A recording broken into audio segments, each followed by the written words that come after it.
मना कर रहे हैं अगला।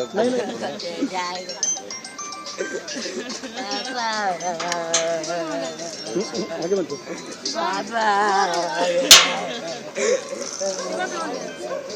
ले जाओ यार, गाड़ी में बैठा दो भैया। भैया आप लोग चलो घर पहुंचो, मैं आ रहा हूँ। चलो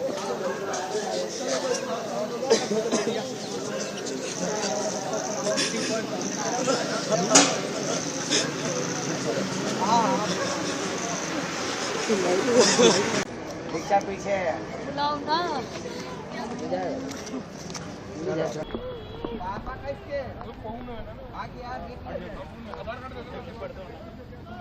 The devastating blast near the Red Fort in Delhi on the night of November 10, 2025, shattered many families, leaving the country in mourning.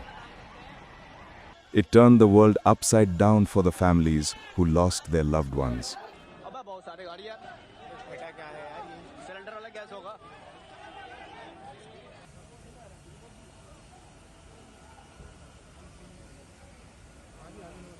Several people lined up outside hospitals for their loved ones as the body bags piled up at the LNJP hospital.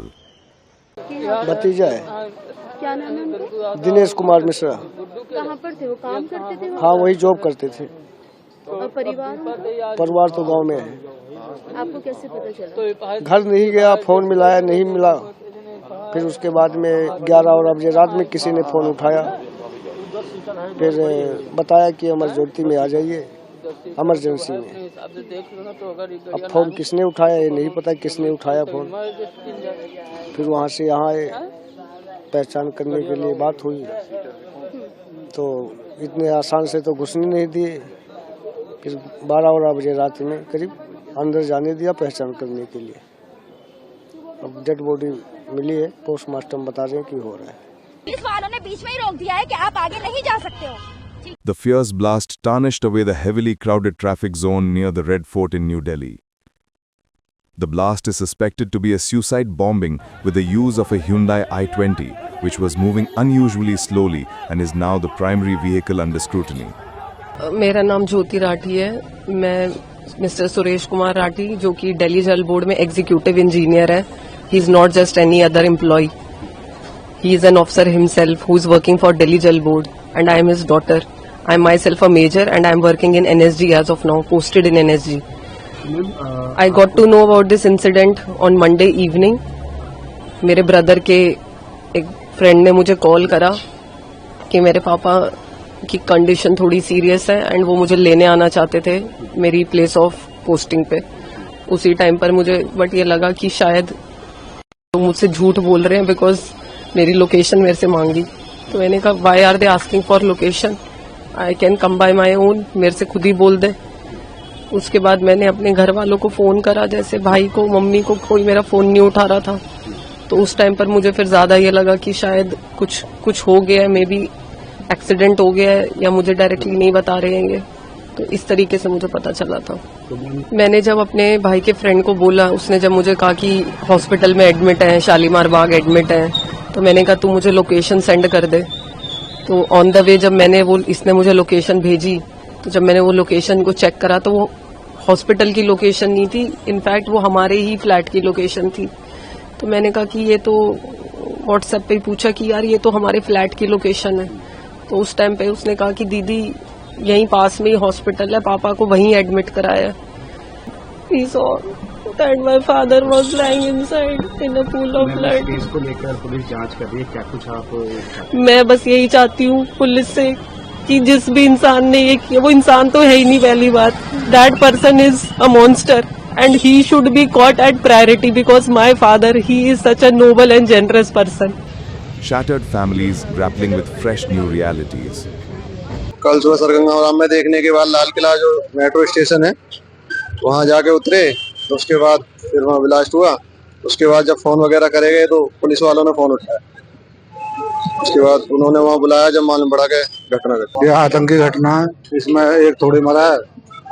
क्या मांग करते हैं सरकार से ये मांग है कि उन आतंकियों को सख्त से सख्त सजा दी जाए। Pankaj Saini from Bihar was a regular cab driver who went to Chandni Chowk to drop a passenger but never returned. हम लोग का तो 3 साल पहली बात हुआ है, उस दिन से बात नहीं हुआ। सवेरे सुबह को उठा तो यही जानकारी मिला क्या कि तेरा भतीजा तो गाड़ी में आवाज हुआ, डेथ हो गया। तो मैं बोला कि कहाँ पर गाड़ी से गया था, तो बोला राउरकेला गया था। यही बात का जानकारी हुआ। तो तब से तो कोई बात ही नहीं हुआ। फिर फोन आया तो बोला लाश भी मिल गया, हॉस्पिटल है। पोता हमरा लगेगा। अच्छा। और वहाँ जानकारी है जो 30 साल से वहाँ रह रहा था। उनको पिताजी गाड़ी चलाता था, वो पढ़ लिख के थोड़ा वो भी गाड़ी चलाता था। और हम लोग यहाँ सुने रात में उसको घटना हो गया, गाड़ी में बरस हो गया है, गाड़ी उड़ गया, उसमें उसको मौत हो गया। A sister mourns the shocking loss of her brother, while a mother weeps for a son's passing away in this tragedy.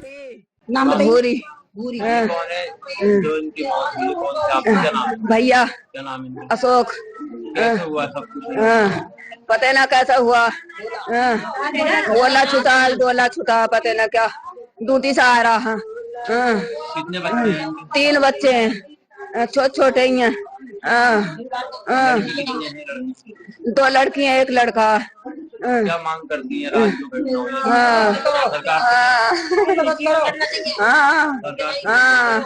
अरे कुछ तो मिले ही ना, कैसा पालेगी हमारी भाभी। कुछ तो मिले ही ना।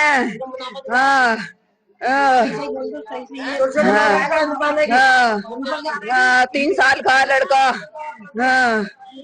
लड़की भी ऐसी है 4 साल की, और बस 1 साल की है। आतंकवादियों ने करा है। उसे सजा मिलनी चाहिए, हमारा भैया आना चाहिए। हम संजीदा और क्या रहे हैं, छोटी बहू ने लड़के पर फोन करा अपने पति पे, क्या रहे हैं वहाँ ऐसे लाल किले पे बम फटका, और हमारे मौसिन का पता नहीं। फिर हमारे लड़के भी चले गए, मैं भी जा रही थी, वो मुझे लेके नहीं गया। उसके तो छोटे बच्चे भी मेरे पास, उसके जिंदा है वो लड़का मेरा, उससे छोटा 2 बहनें हैं, वो आ रही ना छोटी बहन, तो उसके बच्चे मेरे पास हैं। Nohman, a young man who ran a cosmetic shop, went to collect supplies but was blown away in the blast. मेरा नाम फुरकान है जी। तो नोमान के क्या लगते हो आप? मैं नोमान का चाचा लगता हूँ जी। वो कल जो है कॉस्मेटिक की दुकान करता है बाजार में। कल 7 बजे वो सामान लेने के लिए दिल्ली गए थे, और दिल्ली उन्होंने गाड़ी तो कर दी थी, पार्किंग में खड़ी है। एक लड़का किराना का है, हमारा भतीजा ही लगता है, वो भी ताया का लड़का है। गाड़ी पार्किंग में खड़ी करके उन्होंने मार्केट कर ली। फिर मैं शाम के टाइम मार्केट करके आ गया। फिर बाद में फिर गए, मैं थोड़ा सामान और रह गया था, उसके बाद नहीं आ पाए। फिर हमारे पास कॉल आई थाने से या हॉस्पिटल से, हमें इस बारे में पता नहीं। तो वो बोले यहाँ से आ जाओ, इनका एक्सीडेंट होगा लोकनायक हॉस्पिटल में। फिर हम वहाँ गए, वहाँ जो है नोमान का तो पता लगा नहीं हमें। एक्सीडेंट नहीं सर, एक्सीडेंट ही बोल रहा था, ब्लास्ट होया वो। हमें एक्सीडेंट ही बोल रहा था उन्होंने, जो हमारे पास कॉल आई थी। और फिर हमें उसकी तो लिस्ट मिल गई, जो किराना का है लड़का, वो भी हमारा भतीजा ही है अमन, उसकी नहीं मिली थी। फिर हमने रात और भी हॉस्पिटल में जाके देखा, वहाँ कोई हमें पता नहीं लगा। फिर सुबह ही पता लगा, सुबह ही हॉस्पिटल में जैसा ही एंट्री हुई, वहाँ जाके देखा उसकी डेड बॉडी पड़ी थी वहाँ। Prime Minister Narendra Modi expressed pain for all the families who lost their loved ones. Delhi में हुई भयावह घटना ने सभी के मन को व्यथित कर दिया है। मैं पीड़ित परिवारों का दुख समझता हूं। आज पूरा देश उनके साथ खड़ा है। मैं कल रात भर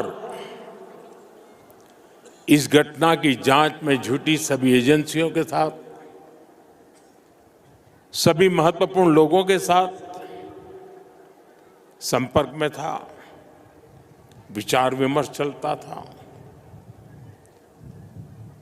जानकारियों के तार जोड़े जा रहे थे। हमारी एजेंसियां इस षड्यंत्र की तह तक जाएगी। इसके पीछे के षड्यंत्रकारियों को बख्शा नहीं जाएगा। all those responsible will be brought to justice